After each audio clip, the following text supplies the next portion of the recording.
ফটোশ্বপৰ chapter 9ত আমি শিকিম eraser tool with ব্ৰাছেছ। তো ইয়াত আমি প্ৰথমতে ইৰেজাৰ টুলৰ বিষয়ে শিকিম। তো ইৰেজাৰ টুল হৈছে আমি যদি কিবা এটা মুচিব লাগে তেতিয়াহ'লে ইয়াত এটা অপশ্যন থাকে ইৰেজাৰ বুলি। তো ইৰেজাৰ টুলটো আমি ইউজ কৰিব পাৰোঁ। তো ইৰেজাৰ টুল ইউজ কৰিবৰ কাৰণে প্ৰথমতে আমি ফটো এখন অ'পেন কৰিম। তো যিটো পাৰ্ট মুচিব লাগে সেই পাৰ্টটো চিলেক্ট কৰিম ইৰেজাৰেৰে। তো ইৰেজাৰডাল আমি চিলেক্ট কৰিব লাগিব ৰাইট ক্লিক ইৰেজাৰ টুল। তো ইয়াত যিখিনি মুচিম সেইখিনি ক্লিক কৰিলে হ'ল। তাৰপিছত ইয়াত যিটো ইৰেজাৰ হয় একেবাৰে সৰু হৈ আছে, এইটো ডাঙৰ কৰিবৰ কাৰণে তাত ৰাইট ক্লিক কৰিম। কৰি ইয়াত আমি চুজ কৰিম যে কিমান ডাঙৰ আমাক ইৰেজাৰটো লাগে। তো এইটো চাইজবিলাক বেলেগ বেলেগ আছে। তো ইৰেজাৰৰ ইয়াত ডাইৰেক্ট এনেকুৱা আছে, অলপ এনেকুৱা আছে, অলপ ব্লাৰ আছে।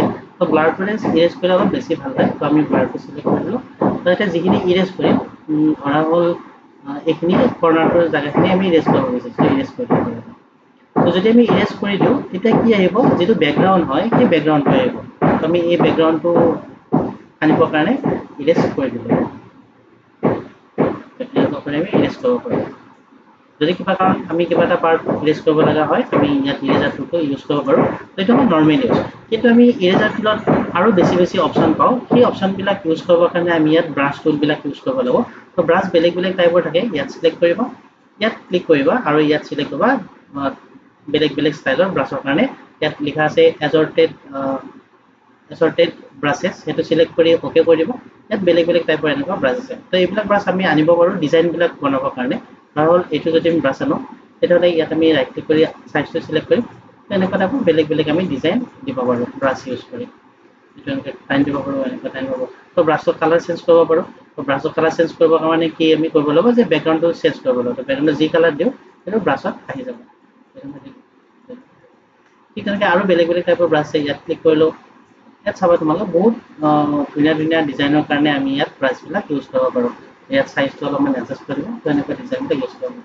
তো এইটো যে অকল ফটোৰ ওপৰতে কৰিব পাৰি এনেকুৱা নহয়। এইটো আমি বেকগ্ৰাউণ্ড যদি হোৱাইট পেজ এটা আমি লওঁ তেতিয়াও আমি এইটো ইউজ কৰিব পাৰোঁ। তো নিউত ক্লিক কৰিলোঁ। মই ডিজাইন এটা বনাবৰ কাৰণে পেজ এটা ল'লোঁ। এইটো ব্ৰাছটো যিমান ডাঙৰ সৰুলৈকে এডজাষ্ট কৰিব পাৰোঁ। তো এনেকুৱা আমি এডজাষ্ট কৰিব পাৰোঁ।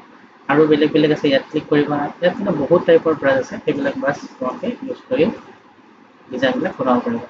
আৰু বেলেগ টাইপ থাকে, ইয়াত আকৌ ক্লিক কৰিবা। ইয়াত আছে ড্ৰপ শ্বেডৰ ব্ৰাছেছ, অ'কে কৰিবা। ইয়াত ড্ৰপ শ্বেডৰ ব্ৰাছেছবিলাক থাকিব, ক্লিক কৰিবা, দেখা পাবা কেনেকুৱা ডিজাইন হয়। আকৌ ইয়াত ক্লিক কৰিবা। ইয়াত আছে তোমাৰ ড্ৰাই মিডিয়া ব্ৰাছেছ, অ'কে কৰিবা। ইয়াত ড্ৰাই মিডিয়া ব্ৰাছেছ আছে।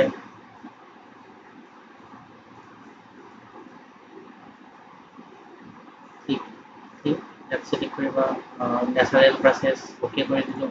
আকৌ নেচাৰেল ব্ৰাছেছবিলাক আহিব।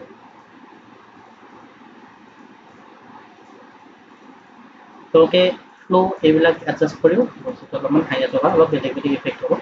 অপেচিটি যিমান লাগে, যিমান লাগে এইবিলাক তোমালোকে কৰিব পাৰিব। আৰু বেলেগ বেলেগ টাইপৰ ব্ৰাছ আছে। ইয়াত চিলেক্ট কৰি তোমালোকে ব্ৰাছবিলাক ইউজ কৰিবা। ৰিচেট ব্ৰাছেছ কৰিলোঁ, চব ৰিচেট হৈ গ'ল। ইয়াত বেলেগ বেলেগ টাইপৰ আছে। ইয়াত ঘাঁহনি টাইপৰো আছে এনেকুৱা। যদি আমি কিবা এটা ফটো ঘাঁহনি দিব বিচাৰোঁ তেনেকৈ দিব পাৰোঁ। আকৌ বেলেগ টাইপৰ আছে ব্ৰাছ চিলেক্ট কৰিবা। এনেকুৱা ষ্টাৰ টাইপৰ আছে, হাই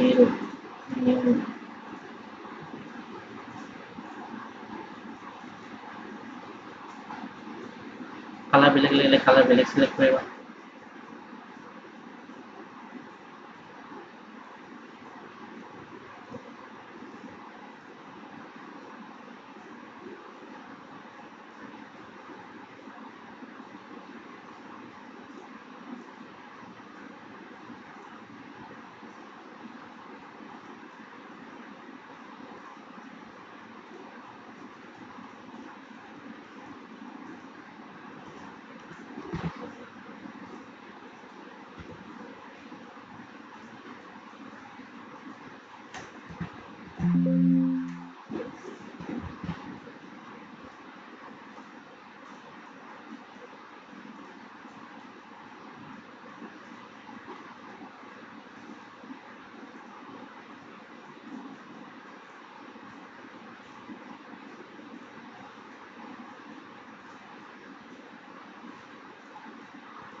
আমি এনেকৈ ব্ৰাছবিলাক ইউজ কৰিব পাৰোঁ। তোমালোকে এটা কাম কৰিব পাৰিবা যে কিবা এটা ডিজাইন বনাবৰ কাৰণে বেলেগ বেলেগ টাইপৰ ব্ৰাছ ইউজ কৰি ডিজাইনবিলাক বনাব পাৰিবা।